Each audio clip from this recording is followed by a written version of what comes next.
Rome wasn't built in a day. We could also say enlightenment isn't built in a day, but is built as a result of a day-to-day effort. In other words, the only thing that'll get us anywhere on the spiritual path, whether it's concentration, loving kindness, or wisdom that we want to develop, is dedicating ourselves to a daily practice. We take for granted that Olympic athletes and professional musicians train daily to achieve mastery of their sport or music.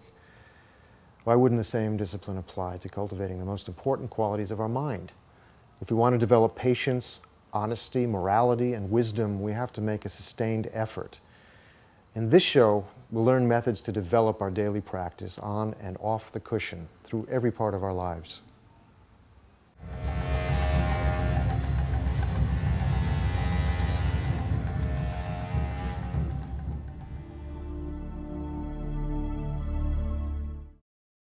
So what does a daily practice mean? What does it mean to practice? If, as the Buddha said, it's true that we have been cycling in samsara, cyclic existence, for infinite number of lifetimes, what we have been practicing, as evidenced by the fact that we're still here in samsara, has been non-virtue and self-cherishing. What we need to do to remedy this situation is to develop a new habit by practicing virtue and cherishing others.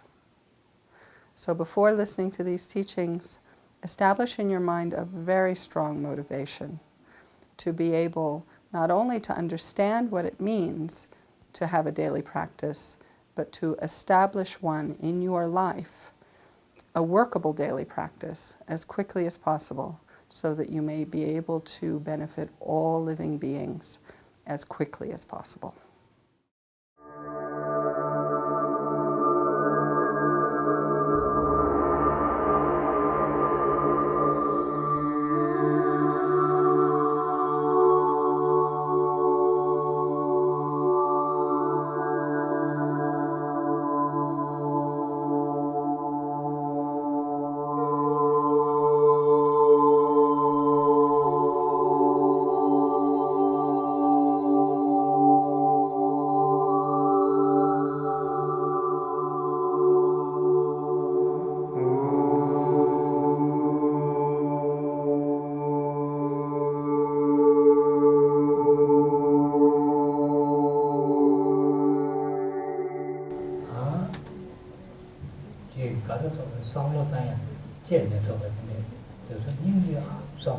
So how do I carry out my practice in this life? How do I summarize all the practices of the path to enlightenment in my life? So this is the first.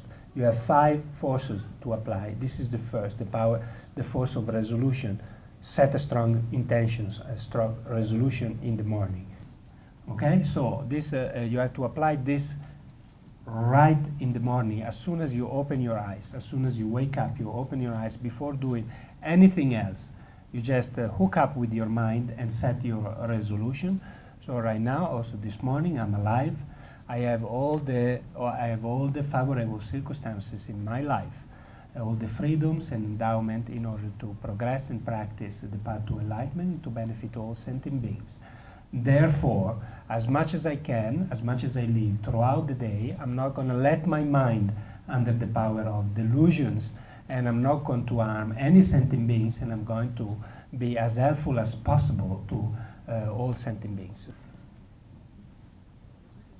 So now the next is the force of the white seed.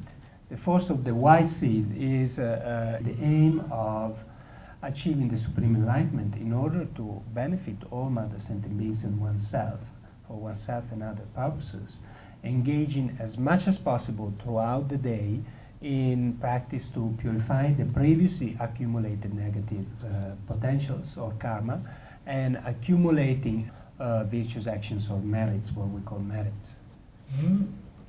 So these are called the white seed.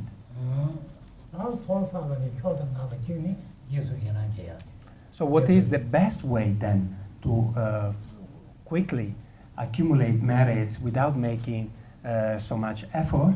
Rejoice. And rejoicing is an incredible beneficial practice. It allows you to accumulate such a huge mass of merits just with the force of your thought, without engaging in any physical or strenuous, difficult practices or activities. Just rejoicing of the virtues accumulated by others, by oneself and others, it becomes extremely powerful to swiftly complete the accumulation of merits without so much struggle. You rejoice of your virtues, you rejoice of other people's virtues, you rejoice of the virtues of the bodhisattvas, of the Buddhas, of the gurus. The more you think in detail and vast you are, the vaster and bigger is by way of rejoicing you, the merits keep accumulating and accumulating. This is a very good practice. If you undertake whatever, even the smallest positive action you do, it acts as purifier for those previously accumulated negative karma. More specific, there are lots of very powerful practices and techniques, such as doing prostrations, taking refuge, reciting what is called the Tunsha, the general confession practice, the practice related to the 35 Buddhas, Vajrasattva meditation and recitation, even just the mantra, and so on and so forth. And the third is the force of familiarity. It means that you constantly have to take to your mind the practices of the path to enlightenment, especially the steps to generate bodhicitta, and as well as purifying accumulating merits, until it becomes spontaneous for you. You don't need any, it's not a contrived thought. You have to bring it to your mind constantly, so you become so familiar with that particular kind of attitude and behavior that you constantly are reminded of the path to enlightenment. So this is the power, the force of familiarity. So the fourth is the force or the power of rejection, and this in general, it refers to all types of delusions. So always keep a constant awareness of delusions and their disadvantages for you in order to eliminate it, but particularly be mindful of self-cherishing thought, of egoism, and do not let the power of rejection is do not let yourself being taken under the power of self-cherishing thought from now on as much as you can. So this is the power of rejection. So now the force of prayer or dedication. So at the time just before going to sleep, then you apply the last force. All right, you review your day on the basis of your first determination in the morning. So what happened today? How did I accumulate any virtuous action? Was I been taken under the power of delusions? Did I accumulate virtuous actions? Was I able to apply the antidotes and to overcome self-cherishing thought, and so on and so forth? So you have to analyze very sincerely, focus on whatever negativities I have accumulated today. I've done it for this and this and this. So therefore, I'm going to purify it right now, and tomorrow I will be more mindful. You make a strong determination again. Tomorrow I'm not going to repeat the same mistake. And whatever virtues you have accumulated, you review it and you rejoice. So that was very good. I've done it very nicely. I was able to face my mind. I was able to decrease delusions. I was able to do this and this and virtuous action. This is fantastic. Tomorrow I'll do even better. So before going to bed, you do this review. This was a very short explanation on how to carry out the practices, how to summarize the practice in one's life on the basis of a daily practice from morning up to night. So this is for what we call daily practices.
One other thing that's very important in daily practice is purification.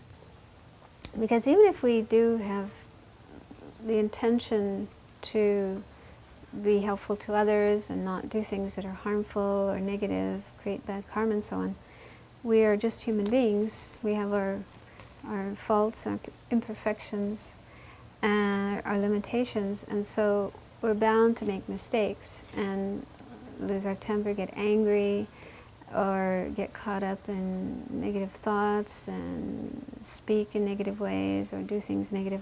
So, so there's something we can do about that when we do make mistakes and create bad karma, and that is purification. So purification is a practice we can do to clear up any negative karma that we've created in our day. So it's actually a good thing to do every day, because most probably we do create negative karma each day. But we can also purify things we've done before. The general practice of purification involves 4 things, 4 points, which are called 4 powers, 4 opponent powers. First is regret. And regret is not the same as guilt. So there's a difference between regret and guilt. I think we all know guilt. We're all familiar with guilt. That's very common in our culture. And I think of guilt as being more emotional, like we feel really awful about something that we've done, and maybe we get into beating ourselves up and thinking, I'm a horrible person. Now regret, on the other hand, is not so emotional. It's more rational, more reasonable. Regret comes from understanding karma, understanding and believing in karma, accepting karma. So you understand that karma works. We do actions, and those actions leave imprints on our mind, which stay in the mind until some point in the future when the causes and conditions come together, the imprints ripen, and we have some kind of experience as a result of that. So they say regret is similar to the way we would feel if we unknowingly swallowed something that was poisonous. So that's the feeling of regret. That's the first power. The second power is refuge. Refuge is an attitude, a state of mind that comes about by learning what the Buddha taught and feeling confidence, feeling trust in the Buddha and his teachings, agreeing with them and wanting to follow them. So that's just in general what it means to take refuge, very simply speaking. So if you're a Buddhist, then the second power would involve renewing your refuge or sense of commitment to the Buddha and his teachings. But if you're not a Buddhist, then you may have other objects of faith that you have faith or trust or confidence in, and that you take as your guides and wish to follow. So, so you could just renew your determination to follow those objects of your faith. And it can also involve generating or renewing your wish to benefit others, your feelings of compassion and love and kindness towards others, and the wish to not harm them and the wish to help them. Then the third of the 4 powers is what I call remedy. And this involves doing something positive or virtuous to counteract the negative thing you've done by creating this bad karma. So you can do traditional virtuous things like saying prayers or reciting mantras, or meditation on loving kindness, or meditation on other aspects of the path. But you could also be creative and find your own ways of doing something virtuous that is a countermeasure to the negative thing you've done. Like, for example, if you did something that was like stealing or cheating, then you could give money. You could give a donation to charity or to some good cause. So generally we need to do something positive, something virtuous to oppose or counteract the negative thing we've done.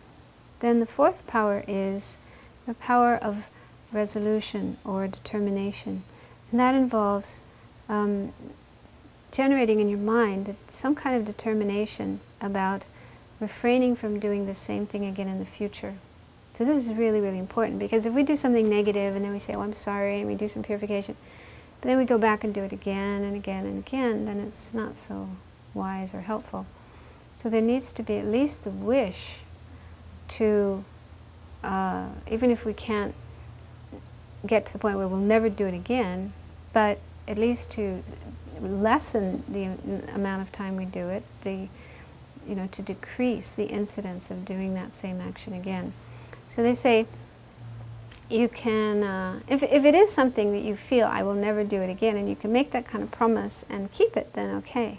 But if it's something that you have been doing habitually and you wouldn't be able to just stop it altogether, then you could make a promise to not do it for a limited period of time, like the next 5 minutes, or the next hour, or the, half a day. So find something that's reasonable, that's within your abilities, and try to just be aware and mindful for that period of time, and try to refrain from doing that action again. So there are particular practices in the Tibetan tradition for purification that are all sort of written up and set up that include these 4 powers. One of the more famous, popular ones is the practice of Vajrasattva. It's a particular Buddha figure that we visualize, and then we generate these powers: regret, thinking about the things we've done, we feel regret for, generating refuge, and the wish to benefit other beings. Then, for the power of the remedy, we recite a mantra. There's a mantra associated with Vajrasattva. There's a long one that's got 100 syllables. And there's also a short one that is very simple, Om Vajrasattva Hum. And so you recite that mantra, and that's particularly good to purify, to clear out negative karma that's been created. Then at the end of the practice, you generate a resolution to refrain from doing the action again. Another one is the 35 Buddhas, which there's a tanka here showing the 35 Buddhas. So that practice involves, again, first thinking about the things you want to purify, generating regret for them, and then taking refuge in the 35 Buddhas, and then reciting their names. So reciting the names of these 35 Buddhas, and if you can, doing prostrations to them at the same time, bowing to them. That is for the 3rd power, the power of the remedy. So that's a very virtuous thing, to recite names of Buddhas and also prostrate to them. And then you go through a prayer of confession of the negative things you've done, and then at the end generate a resolution to not do it again.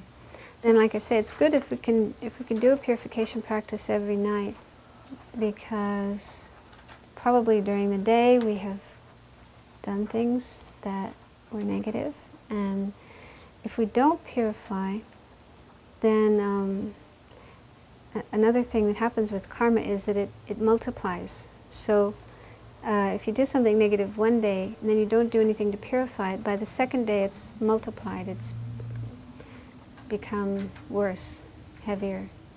And that happens each day that we don't purify.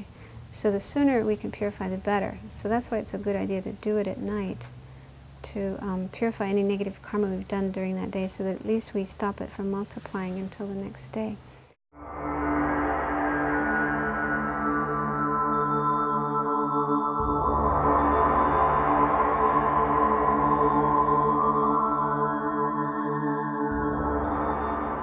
I think the first thing that I started to do in terms of a daily practice was actually I used to do some meditation before I was a Buddhist, but it was more like set my motivation as taking refuge in the Buddha, the Dharma and the Sangha for the sake of all sentient beings.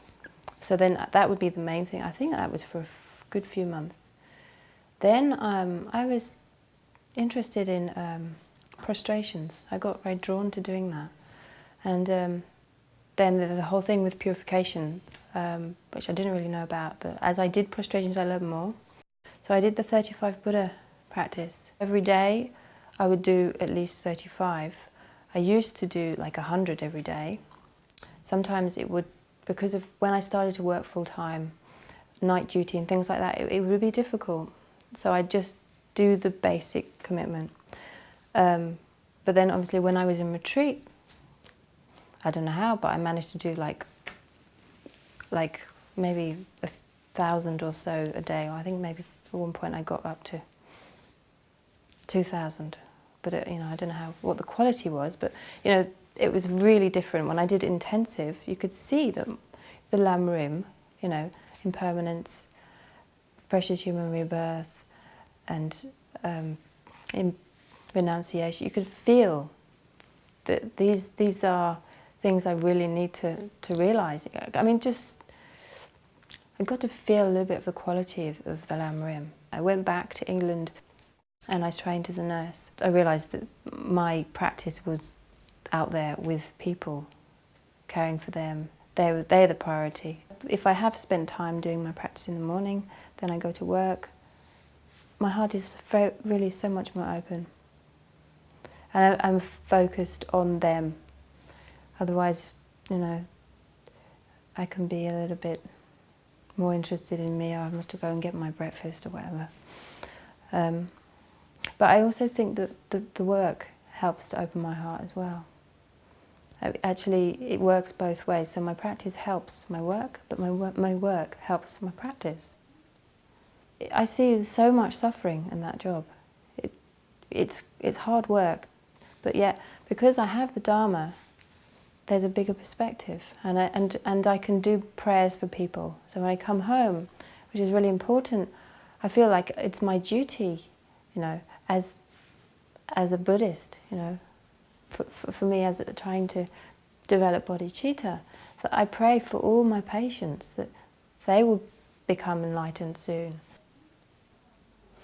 So at the end of the day, I do Vajrasattva to purify everything. So I try to think about everything I've done in the day that's negative karma, but also try to expand that's not just today, that's many times this life, many times in many lives. So I try to really expand that, and then do the Vajrasattva meditation, recitation, and try to make a promise to not do those things for as much time as I feel I can.